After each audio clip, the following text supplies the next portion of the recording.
fees त्यांची कमी व्हावी याच्या व्यतिरिक्त आम्ही आमच्या संघटनेतील जे पदाधिकारी किंवा कार्यकर्ते व सदस्य असतील आम्ही यांना शासनातर्फे जी योजना चालू आहे आई योजना अण्णासाहेब पाटील योजना त्या योजनेमार्फत आम्ही आमच्या सदस्यांना बिनव्याजी विना तारण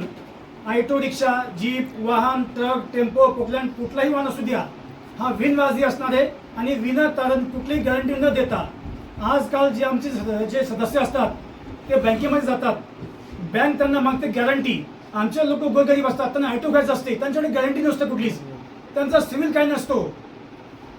है ना त्याने व्याजदार त्यांच्याकडे पैसे नसतात तर अशा लोकांना आमचे देवेंद्र फडणवीस साहेब आमचे लाडके मुख्यमंत्री महाराष्ट्र राज्य यांनी चांगल्या योजना चालू केलेल्या आहेत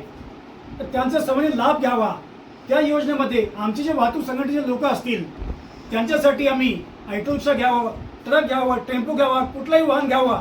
त्यांना कुठलीही गॅरंटी लागणार नाही त्यांनी जी गाडी घेतली त्या गाडीचं पूर्ण व्याज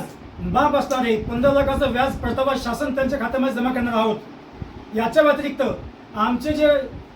गोरगरीब शेतकरी आहेत यांच्यासाठी आमचे हाजीभाई यांनी निवेदन देऊन शासनाकडून देवेंद्रभाऊ फडणवीस यांच्याकडून काही योजना मंजूर केलेल्या आहेत त्या योजनेशिवाय ते जे शेतकरी लोक असतात त्यांनी दुग्ध व्यवसायामध्ये यावं त्यांच्यासाठी गाय गोठा ही चांगली स्कीम आहे गाय गोठ्यामध्ये शासनातर्फे त्यांना 1 कोटीचं कर्ज त्याला दिले जाते 1 कोटीमध्ये त्यांना 50% सबसिडी असते त्यांचे 50 लाख माफ होतात ही योजना चांगली आहे गाय गोठ्यासाठी याच्या व्यतिरिक्त शेळी पालन आहे पोल्ट्री फार्म आहे बकरी पालन आहे अशी चांगली योजना आहे त्यामध्ये 35% सबसिडी आहे तर प्रत्येक शेतकऱ्यांनी याचा फायदा घ्यावा असे मी नम्र विनंती करतो थँक्यू